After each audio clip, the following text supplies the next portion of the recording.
بسم اللہ الرحمن الرحیم۔ السلام علیکم ورحمۃ اللہ وبرکاتہ۔ مجھے امید ہے تمام طلباء خیریت سے ہوں گے۔ بیٹا کل 2 درخواستیں لکھنے کے لیے دی گئی تھیں، یقیناً آپ نے لکھ لی ہوں گی۔ آج ہم ایک نئے سبق کا آغاز کرنے چلے ہیں، تو آپ پہلے علم میں اضافے کی دعا پڑھ لیجیے۔ رب زدنی علما، اے میرے رب میرے علم میں اضافہ فرما۔ درسی کتاب صفحہ نمبر 32، سبق کا عنوان خون کا بدلہ۔ بیٹا اس سبق کو پڑھنے کے بعد آپ کے اندر مہمان نوازی کا جذبہ پیدا ہوگا اور انتقام لینے کی بجائے معاف کرنے کا جذبہ پروان چڑھے گا۔ یعنی مہمان نوازی کی طرف آپ راغب ہوں گے، اور دوسرا انتقام بدلہ لینے کے بجائے معاف کرنے کا دل میں ایک جذبہ ابھرے گا۔ تو اس کی سب سے پہلے بلند خوانی، تفہیم، مشکل الفاظ معنی۔ مراد خان خون میں لت پت ایک چارپائی پر پڑا تھا۔ لت پت کا معنی ہے خراب حال۔ لت پت کا معنی بیٹا کیا ہے؟ خراب حال۔ میں خط کشیدہ کر رہا ہوں، الفاظ سماعت کیجیے۔ خراب حال، آلودہ، برا حال، ایک چارپائی پر پڑا تھا۔ گاؤں کے لوگ اس کے حجرہ کہتے ہیں بیٹا کمرے کو، حجرے میں جمع تھے۔ اس کی بیوی اور نوجوان بیٹی مارے غم کے نڈھال ہو رہی تھی۔ نڈھال کا مطلب ناتواں ہوئی جا رہی تھی۔ مراد خان کی حالت لحظہ بلحظہ، لمحہ بلمحہ خراب ہوتی جا رہی تھی۔ زیادہ خون بہہ جانے کی وجہ سے اس کی رنگت زرد ہو گئی تھی، یعنی پیلی۔ وہ کچھ کہنا چاہتا تھا لیکن نقاہت کی وجہ سے، نقاہت معنی کمزوری کی وجہ سے، ضعف کی وجہ سے نہیں کہہ سکتا تھا۔ آخر اس نے بڑی مشکل سے ہاتھ اٹھایا۔ سب لوگ خاموش ہو گئے۔ اس کی بیوی اور بیٹی نے بھی ضبط سے کام لیا۔ ضبط معنی برداشت۔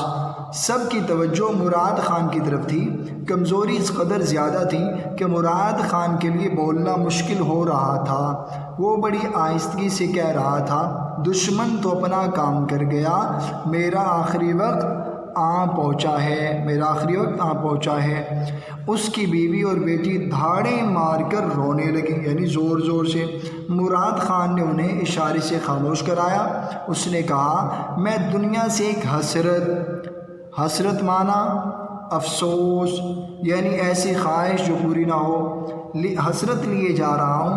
کاش میرا بھی کوئی بیٹا ہوتا جو میرے خون کا بدلہ لیتا، تو میری بے چین روح کو سکون ملتا۔ بے چین یعنی بے سکونی، ٹھیک ہے، بے سکونی، بے چین روح کو سکون ملتا۔ لیکن افسوس، اس کی آنکھوں سے آنسو بہنے لگے۔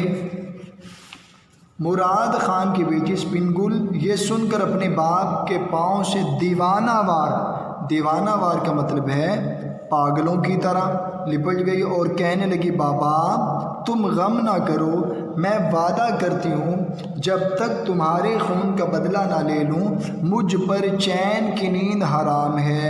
چین میں نا سکون کی نیند۔ سپن گل جو مراد خان کی بیٹی تھی، مراد خان کے ذہن میں یہ تھا کہ میں ایک حسرت لیے جا رہا ہوں، کاش میرا بھی کوئی بیٹا ہوتا جو میرے خون کا بدلہ لیتا۔ لیکن جب یہ جملہ سپن گل نے سنا، جو کہ مراد خان کی بیٹی تھی، اپنے باپ کے پاؤں سے لپٹ کر کہنے لگی، بابا تم غم نہ کرو، میں وعدہ کرتی ہوں جب تک تمہارے خون کا بدلہ نہ لے لوں مجھ پر چین کی نیند حرام رہے گی۔ یہ بات سن کر سب نے اس کی ہمت مانا حوصلہ کی تعریف کی، اور مراد خان بھی سکون سے مر گیا۔ دن گزرتے گئے مگر سپن گل اپنے وعدے کو نہ بھولی۔ وہ اپنے باپ کے خون کا بدلہ لینا چاہتی تھی، لیکن کوشش کے باوجود اپنے باپ کے قاتل کا پتہ نہ چلا سکی۔ اسے صرف اتنا ہی معلوم تھا کہ اس کے باپ پر کوئی شخص گولی چلا کر پہاڑوں میں غائب ہو گیا، اور لوگ اس کے باپ کو زخمی حالت میں وہاں سے اٹھا لائے۔ کسی شخص کو قاتل کے بارے میں کچھ بھی علم نہ تھا۔ سپن گل انتقام کی آگ میں جلنا، انتقام یعنی بدلہ، انتقام کی آگ میں جل رہی تھی، انتقام کی آگ میں جلنا یہ محاورہ ہے، لیکن قاتل کا پتہ نہیں چل رہا تھا۔ وقت گزرنے کے ساتھ اس کے جذبات میں کمی کے بجائے شدت یعنی تیزی، سختی پیدا ہوتی گئی۔ لوگ اسے سمجھاتے تھے کہ تم نوجوان ہو، خوبصورت ہو، کیوں اپنی زندگی تباہ کر رہی ہو؟ یعنی سپن گل اپنے والد کا بدلہ لینے کے لیے بے تاب تھی، اور جو وقت گزرتا جا رہا تھا جذبات میں کمی آنا شروع ہو گئی تھی۔ لوگ اسے سمجھاتے تھے تم جوان ہو، خوبصورت ہو، کیوں تم اپنی زندگی داؤ پہ لگا رہی ہو؟ اپنے آپ پر رحم کھاؤ۔ مگر سپن گل پر ان باتوں کا کوئی اثر نہیں ہوتا تھا۔ بدلے کے خیال میں وہ سب کچھ بھول چکی تھی، حتیٰ کہ وہ اپنی پیاری ماں کی خدمت سے بھی غافل ہو گئی تھی۔ غافل مانا غفلت میں۔ ایک رات سپن گل نے اپنے باپ کو خواب میں دیکھا۔ وہ کہہ رہا ہے، بیٹی میری روح تجھ سے بہت خوش ہے، اب مجھے کوئی ملال نہیں۔ ملال مانا رنج، غم، تکلیف، کہ میرے کوئی بیٹا نہیں ہے، تو نے بیٹوں سے بڑھ کر میرے قاتل کی تلاش کی ہے، لیکن اب تو اس خیال کو اپنے دل سے نکال دے اور اپنی بوڑھی ماں کی خدمت کر۔ اس خواب سے سپن گل جاگ اٹھی اور اس کے کانوں میں بڑی دیر تک اپنے باپ کی آواز گونجتی رہی۔ اتنی دیر میں دروازے پر دستک ہوئی۔ تھوڑی دیر کے بعد دستک مانا دروازہ کھٹکا۔ تھوڑی دیر کے بعد کسی نوجوان دھڑام سے اندر آ گرا اور گرتے ہی بے ہوش ہو گیا۔ وہ کچھ دیر تو اسے دیکھتی رہیں، پھر ماں نے اس کے منہ پر پانی کے چھینٹے مارے۔ دونوں نے اسے ایک پلنگ پر لٹایا۔ سپن گل نے جلدی سے پانی گرم کر کے اس کے زخم دھوئے۔ کچھ دیر بعد اسے ہوش آ گیا۔ اس کی ماں نے نوجوان کو گرم دودھ پلایا اور اسے وہ دن یاد آ گیا جب مراد خان کو اسی طرح زخمی حالت میں لایا گیا تھا۔ اس نے نوجوان کو بتایا کہ آج سے 2 سال پہلے میرے شوہر کو بھی کسی بدبخت نے گولی مار دی تھی، لیکن اس کا زخم مہلک تھا۔ مہلک مانا ہلاک کرنے والا، اس لیے وہ مر گیا۔ تم نوجوان ہو اور زخم بھی گہرا نہیں ہے، بس ذرا سی کمزوری ہے، وہ رفع ہو جائے گی۔ رفع کا مطلب ختم ہو جانا، دور ہو جانا۔ نوجوان نے پوچھا تمہارے شوہر کا نام کیا تھا؟ اس نے کہا مراد خان۔ یہ سن کر نوجوان سکتے میں آ گیا۔ یعنی رک گیا۔ اسے یوں محسوس ہوا کہ کسی نے اس کے سر پر کاری ضرب لگائی ہے، یعنی چوٹ لگائی ہے۔ اس نے آنکھیں بند کر لیں۔ مراد خان کی بیوی نے پوچھا خیر تو ہے؟ اس نے کہا کوئی بات نہیں، درد کی وجہ سے کروٹ بدلنا چاہتا ہوں۔ ماں بیٹی نے اس نوجوان کی بڑی خدمت کی۔ جب سپن گل اس کے لیے کھانا لے کر آتی تو نوجوان کی آنکھوں سے آنسو جاری ہو جاتے۔ اسے کچھ ندامت سی محسوس ہوتی۔ ندامت مانا شرمندگی۔ وہ بار بار کہتا تھا میں تمہارے اس احسان کو کبھی نہیں بھلا سکتا۔ اس کی ماں کہتی ہم نے تم پر کوئی احسان نہیں کیا، ہم نے تو اپنا فرض پورا کیا ہے، تم نے ہمارے گھر میں پناہ لی ہے۔ اگر تم صحت یاب ہو کر جاؤ تو یہ ہمارے لیے بڑے فخر کی بات ہوگی، سپن گل نے کہا میرے باپ کی روح کس قدر خوش ہوگی کہ ہم نے ایک زخمی کو بنا دی اور اس کی خدمت کی۔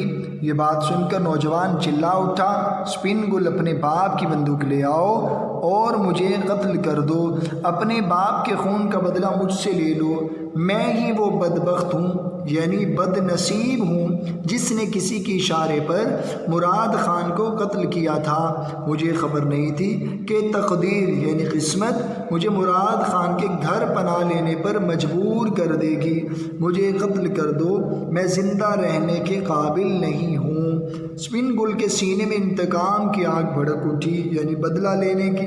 وہ ایک بفرے ہوئے شیر، بفرے ہوئے مطلب سخت ناراض، غصے میں آگ بگولا ہونا، شیر کی طرح دوڑتی ہوئی کمرے سے اپنے باپ کی بندوق لے آئی۔ آج تو وہ دن آیا تھا جس کی آرزو یعنی تمنا میں وہ زندہ تھی۔ آج کے دن تو اسے مرے ہوئے باپ سے کیا ہوا وعدہ پورا کرنا تھا۔ سپن گل نے بندوق کی نالی نوجوان کی طرف کی تو اس کی ماں نے ڈانٹ کر کہا، لڑکی تیرے حواس تو ٹھکانے ہیں، حواس معنی تیری عقل تو ٹھکانے گئے۔ یہ نوجوان اگرچہ ہمارا دشمن ہے لیکن اس نے ہمارے گھر میں پناہ لی ہے، اگر ہمارے گھر میں سے کچھ ہو گیا تو ہم کسی کو منہ دکھانے کے قابل نہیں رہیں گے۔ بیٹی تو اچھی طرح جانتی ہے ہمارا دستور ہے، دستور معنی قانون ہے کہ اگر دشمن بھی ہمارے گھر پناہ لے لے تو اس کی جان کی حفاظت کرنا ہمارا فرض بن جاتا ہے۔ یہ تو ہم کبھی سوچ بھی نہیں سکتے کہ گھر آئے مہمان کو قتل کر دیں۔ سپن گل خدا کے لیے بندوق پھینک دو۔ ماں نے یہ باتیں کچھ اس انداز سے کہیں کہ سپن گل پر ان باتوں کا بڑا اثر ہوا۔ اس نے بندوق پھینک دی اور نوجوان سے کہا، کاش اس گھر کی چار دیواری سے باہر مجھے پتہ چل جاتا کہ تو میرے باپ کا قاتل ہے۔ قاتل اسم فاعل قواعد کی روح سے یعنی قتل کرنے والا ہے، تو میرے ہاتھ سے بچ کر نہ جاتا۔ تو ہمارے گھر میں مہمان بن کر آیا ہے اس لیے تجھے معاف کرتی ہوں۔ بیٹا اس سبق کے اندر دو چیزیں بڑی اہمیت کی حامل ہیں جو آپ نے سنی۔ ایک تو درگزر کا جذبہ یعنی انتقام بدلہ لینے کی بجائے معاف کرنے کا جذبہ، اور دوسرا بڑی اہمیت کی حامل بات جو تھی وہ یہ کہ خدمت کا جذبہ، کیسے جو مہمان آئے، کیسے گھر میں آئے اس کی مہمان نوازی کرنا۔ تو یہ تھی سبق خون کا بدلہ کی بلند خوانی، تفہیم اور مشکل الفاظ کے معنی۔ اگر پھر بھی کسی بچے کو مشکل الفاظ کے معنی سمجھنے میں دشواری محسوس ہو، آپ اس کتاب کے آخر یعنی فرہنگ دیکھیں بیٹا صفحہ نمبر 163، دیکھیں یہ مشکل الفاظ کے مشکل الفاظ لکھے ہوئے ہیں، ان کے معنی ساتھ میں 2 3 4 کسی کے لکھے ہوئے ہیں، جو مناسب معنی آپ کو لگے آپ نوٹ کر لیجئے۔ امید ہے تمام طلباء سمجھائے گئے طریقے کے مطابق سبق خون کا بدلہ کی ایک مرتبہ انفرادی طور پہ اسے کو پڑھیں گے اور دوسرا پڑھنے کے بعد مشکل الفاظ کے معنی نوٹ بک پر لکھ لیں گے۔ السلام علیکم ورحمۃ اللہ وبرکاتہ۔